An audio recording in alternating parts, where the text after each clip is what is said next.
Mengenai seorang pemimpin besar, Napoleon Bonaparte, yang hidup nun jauh di Perancis.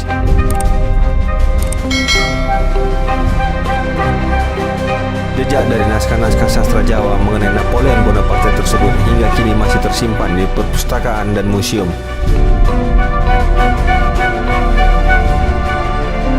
Namun, tak semua naskah dapat dilihat dengan sembarang karena kondisinya yang sudah tak memungkinkan. Di Yogyakarta, naskah berjudul Serat Napoleon Bonaparte koleksi perpustakaan Widya Budaya Keraton Yogyakarta juga ditemukan dalam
ingkang maksih rempeg denyo baris mung pilihan wartara trinembang mundur sarwi nglawan prange sinerang den bebujung saking ngarsa ing kanan kiring tandang ngunoyo buyar ing sapuruk-puruk sang Napoleon Narendra ing saged arsa angambengi pambujengireng mengsa.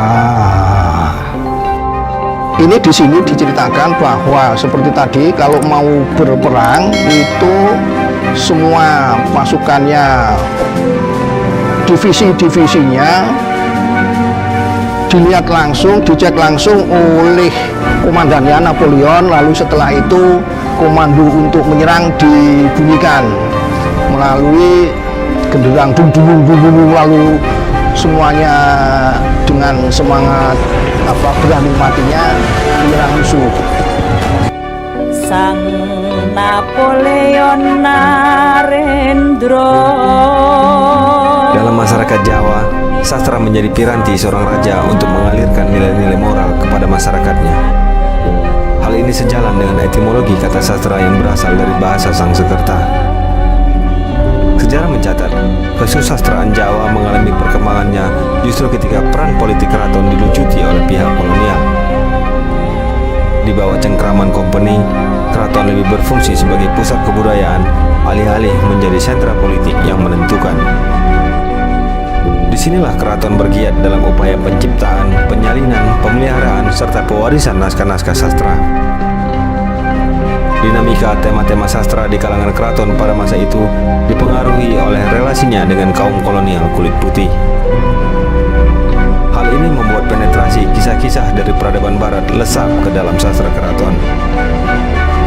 Salah satu contohnya adalah kisah mengenai seorang pemimpin besar, Napoleon Bonaparte, yang hidup nun jauh di Perancis.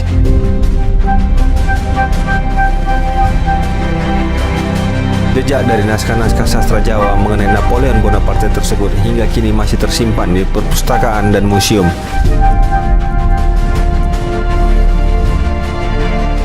Namun, tak semua naskah dapat dilihat dengan sembarang karena kondisinya yang sudah tak memungkinkan. Di Yogyakarta, naskah berjudul Serat Napoleon Bonaparte koleksi perpustakaan Widya Budaya Keraton Yogyakarta juga ditemukan dalam bentuk tembang Macapat.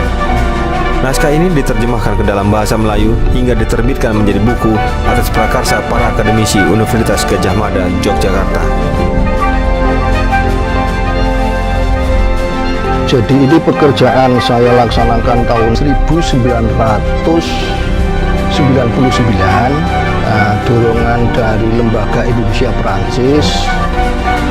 Lalu saya diminta untuk bersama Pak Waridi Hendro Saputro dari UNS untuk mengamati, meneliti naskah Napoleon Bonaparte ini.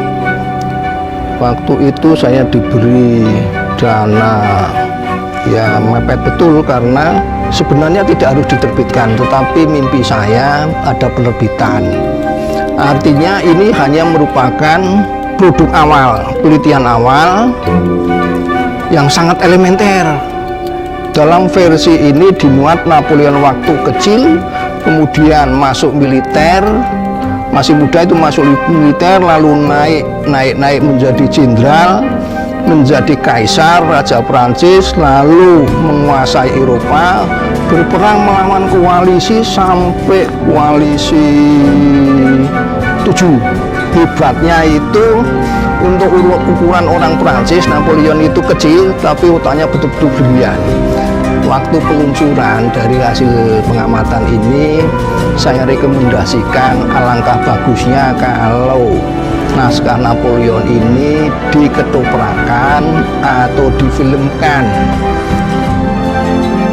Perpustakaan Museum Radia Pustaka Surakarta juga turut menyimpan naskah berjudul Prabu Bonaparte. Dari segi usia, naskah ini adalah naskah paling tua di antara seluruh naskah yang ada. Selain itu, Perpustakaan Museum Radia Pustaka juga menyimpan naskah berjudul Cariyos Napoleon. Dalam penelitiannya, Profesor Marsono juga turut mengamati naskah yang dari segi versi cerita merupakan versi terlengkap ini. Nah, ini disebutkan Cariyos ya. Cariyos itu ya cerita Napoleon. Cariyos satrio ing negari Prasman ingkang selangkung misuwur namanipun inggih punika Napoleon. Jadi cerita kesatria. Nah, kalau kesatria itu dalam masyarakat sudahlah segala-galanya, ya kan? Di negeri Prasman itu penjawaan dari Prancis. Diturun, disalin dari tembung Melayu, saking tembung Landi, disalin dari kata-kata Melayu. Jadi Melayu itu sebagai bahasa daerah waktu itu yang menjadi bahasa Indonesia, ya. Dan bahasa Melayu itu diturun disalin dari bahasa Belanda. Mengapa itu bahasa Melayu? Sebab pada waktu itu yang paling kuat kan bahasa Melayu. Ya, pihak Belanda atau antek Belanda di tanah Melayu. Kemudian orang Jawa membaca itu tak tulisin nganggo basa Jawa. Ya kemungkinan saja itu juga orang Jawa karena dia itu mendapat banyak cerita pada masa Danes. Napoleon di Jawa dan di Prancis ini memang boleh dikatakan harus ada beda. Mengapa itu Danes di Jawa dengan Napoleon di Prancis ya digandengke? Sebab Jawa pada waktu itu menjadi wilayah Belanda. Belanda pada waktu itu menjadi daerah taklukan Napoleon Bonaparte, sehingga Belanda ditempatkan pamannya yang bernama Louis Napoleon. Louis Napoleon menyuruh Danes ke tanah Jawa untuk menggantikan, mengisi ya istilahnya ya, sebab kan habis dari VOC ke pemerintah Hindia Belanda itu, dari kongsi dagang kepada pemerintah. Danes itu walaupun wakil dari Belanda, tetapi mereka itu yang mengangkat adalah Napoleon. Dan Napoleon sebagai ahli hukum itu dihantir supaya diterapkan di Jawa. Jadi ada hukum sipil, ada hukum pidana, ada hukum perdata, itu hukum perdagangan supaya diterapkan di Jawa. Nah, di sini nanti Dandeles mengadakan ratifikasi dan pembaruan-pembaruan di bidang pemerintahan.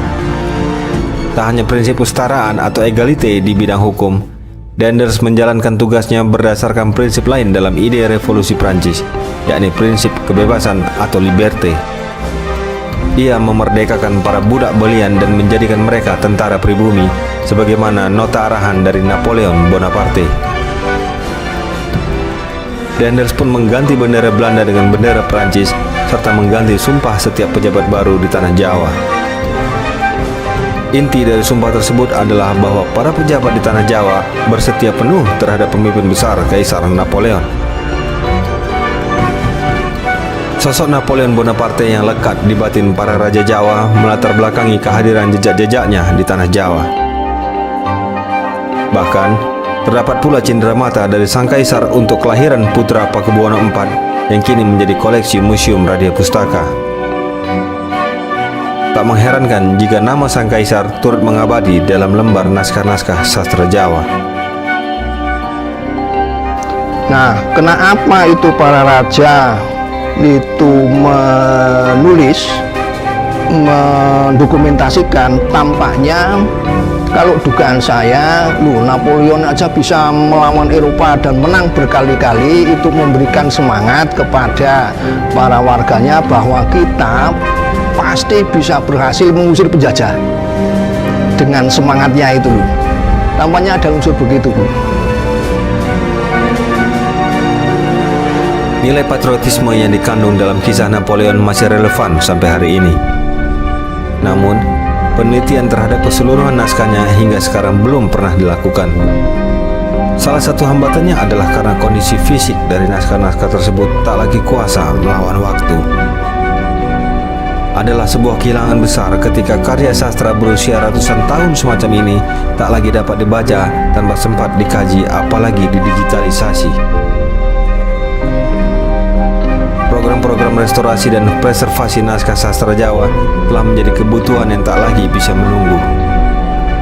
Di tengah zaman yang bergegas, upaya menjaga ingatan sejarah yang terkandung pada berlembar-lembar karya sastra Jawa kini semacam bertaruh dengan waktu. Sekali tak acuh, warisan tak ternilai harganya ini akan segera luruh seiring kertas-kertasnya yang merapuh.